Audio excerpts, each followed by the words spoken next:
제사를 지냈나요? 첫째, 쌍놈들이 제사를 언제부터 지냈느냐. 가만히 보시면 양반문서 산 다음부터 지내기 시작해요.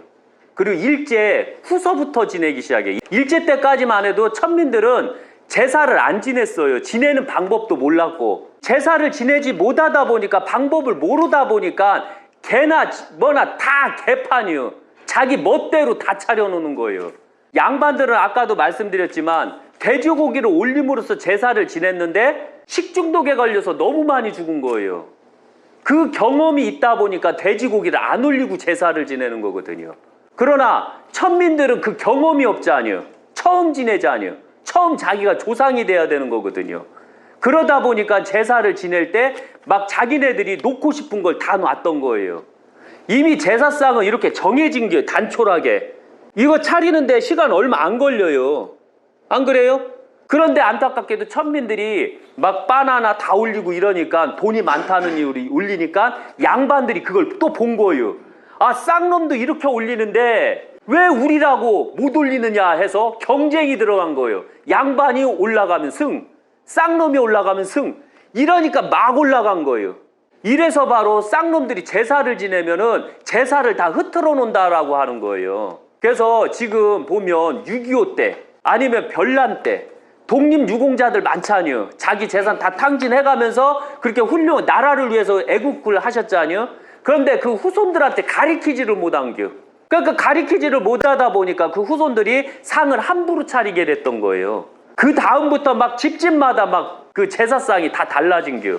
이래서 바로 천민들이 제사를 지냈던 것은 바로 조선 말 양반문서 산 다음부터 지냈고, 그거는 양반문서를 산 천민, 부자 천민을 말하는 게요.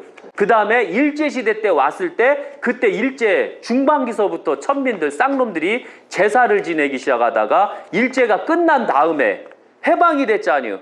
그때부터 또 제사를 지내다가 6.25 땐 제사를 또 못 지내다가 해방이 이제 6.25가 끝난 다음부터 또 제사를 서서히 지내는데, 이때 바로 내 아버지가 돌아가시고 할아버지가 돌아가셔서 배울 게 없었어요.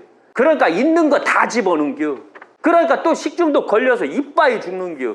이래서 본격적으로 쌍놈들이 제사를 전국적으로 지냈던 것은 그 6.25가 끝난 다음부터 본격적으로 지내요. 그리고 어떤 문 중에서 문자가 나왔더라고요. 우리는 4대째 목기를 썼다. 안동이 고향인데 그 쌍놈인가요? 양반인가요? 4대 동안 내려왔대요. 양반문서 상기요. 이해 가지겠죠? 내려올 수가 없지요. 그렇게 명심 또 명심하세요. 그리고 양반들은 빨리 목기를 쓰다가 우리가 쌍놈 됐다 라고 하면 빨리 스댄이나 유기가 들어오면 빨리 유기를 써줘야지. 그 양반의 길이요. 양반은 그 집에 제사를 보면 그 집안이 양반인가 쌍놈인가를 가장 기본으로 알 수가 있는 거예요.